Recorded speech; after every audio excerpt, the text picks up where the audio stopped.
Good morning, allies. Got a bit of an early start today. They're having some meetings early at work that I have to be involved in.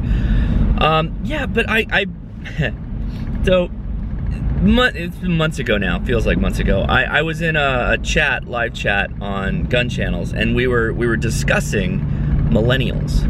You know, millennials, right? Everybody's talking about millennials these days, and I had to admit something. I had to tell everybody something. I'm a millennial. I qualify as the oldest millennial.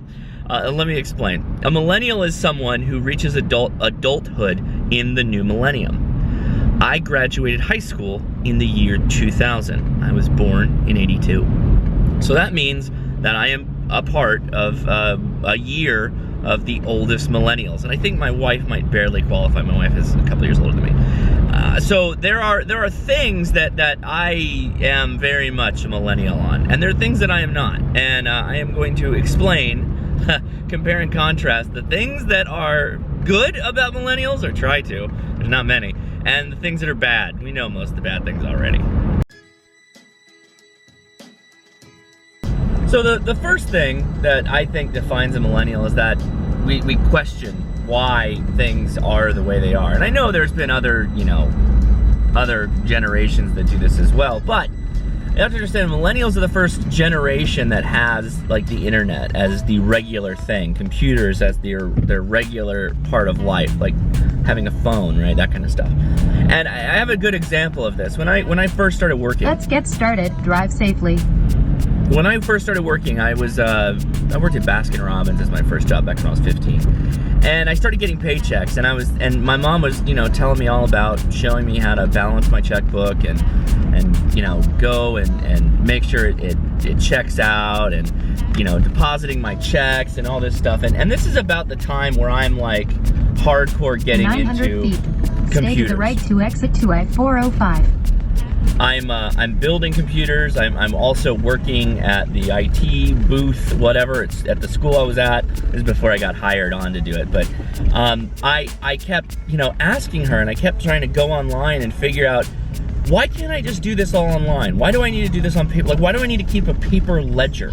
Like, Stay why to can't the right to exit to I-405. Like, why isn't there just a simple thing that I log on to and it tells me where my checks went, what I paid for, what I didn't pay for, or if there's anything anomalous, I can just handle it right there.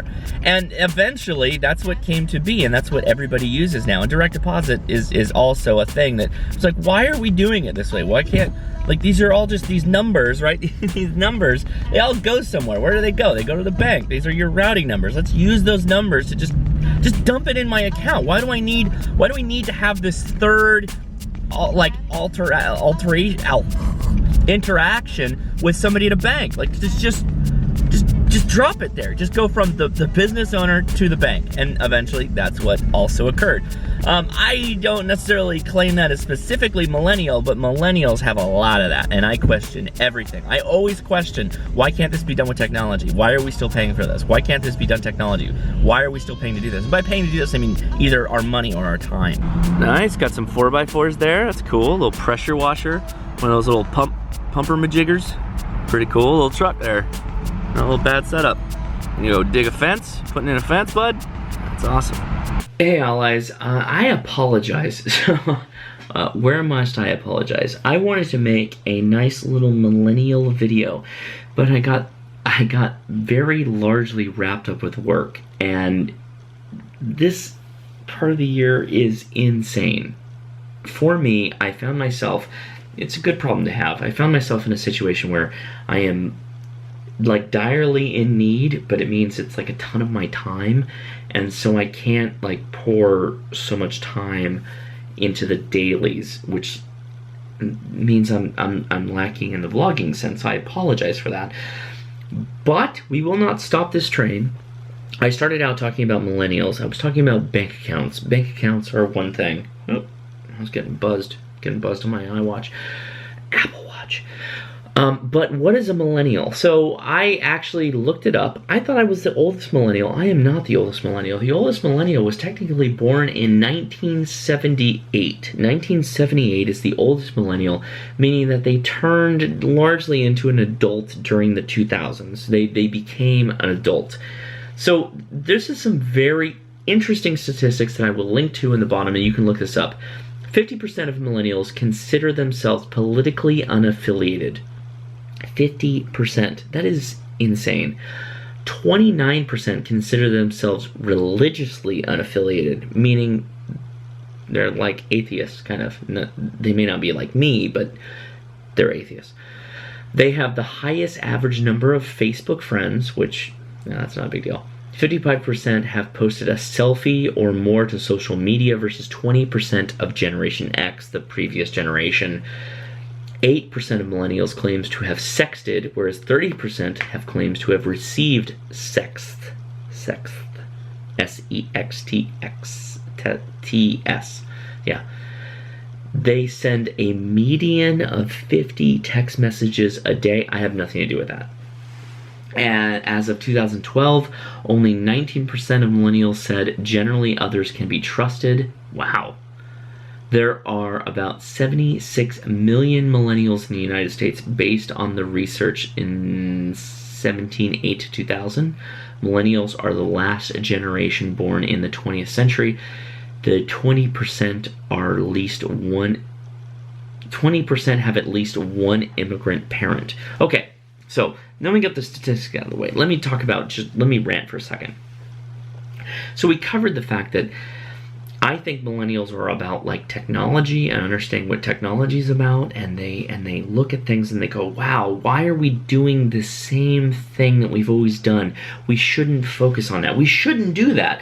And I gave the example of the checkbook cashing or the just checking your checkbook. Like, why would we keep a paper written journal when we could do that online? And there in the fact, that's a bonus, but in the fact lies the detractor. The fact that we trust technology to solve our problems. Case in point. Most millennials don't know how to use this thing, this compass, this little device, a very simple device. Most millennials don't know how to use this. And here, this is the problem. This is the whole thing. And I would like to make a longer video, but I think this is most pertinent if I just stop right now. There has never been a time in this United States or in this culture that I've lived in, and before, when I grew up and I heard from my father and I heard from my grandfather, I heard from my uncles, I heard from everyone, there's never been a time where people just admittedly, openly accept their shortcomings as okay. That to me is insane. The idea, and as a millennial, I would never say, like, I am just inept at the capability of doing X, Y, or Z. And if you go on Instagram, every time somebody says I can't even, or every time somebody says I can't blah, blah, blah, or we're in a situation where I need to just get away, or I need to stop, or I need to accept what's happening to me, they don't do that. That's not what millennials do. Millennials have a understanding that they can just disengage and they can just stop and can just end the conversation. And herein the self lies the problem. The fallacy of appeal to authority is something millennials love above all other generations. The appeal to authority is something that is important to those that believe in like communism or socialism, but to a millennial, that is their bread and butter. A millennial wants to use authority to change society. They want to try and use law or people elected, governing officials, to make people believe the way that they believe because they think their way is right. And so they'll argue on the small scale to get the authority to believe the way they do, because the authority ends up believing that their position is the minority position, or the majority position, and that position is the one that their constituents believes in, and then they start to twist laws to reflect that position. Now, we know that's not true now because Trump got elected. And therein lies the whole problem with this whole thing, is you have millennials, this appeal to authority, dogma, it is dogma. It's a dogmatic idea that you don't have to have an argument. You just have to pitch for a small percentage of people to understand the way you do, and then you need to seed them into power, and you need to get those people to talk louder than everyone else. That in itself is a millennial. I understand I'm selling them short, but I'm not wrong. So, guys, I'm going to leave it at that. This is a short video. I apologize. I love you guys. I spent... So let's get to the brass tacks. I had a great little Christmas party, holiday party that I went to. I had a great time, and it's going to help me out a lot this end of the month into next year. There might be a reduced amount of vlogs, I'll be straight up, because I have gotten tasked with something larger than I have ever done in my entire life. Seriously, dramatic pause on purpose. And we're gonna see how it goes. I'm gonna keep going day by day. You know, I like doing this. I love it.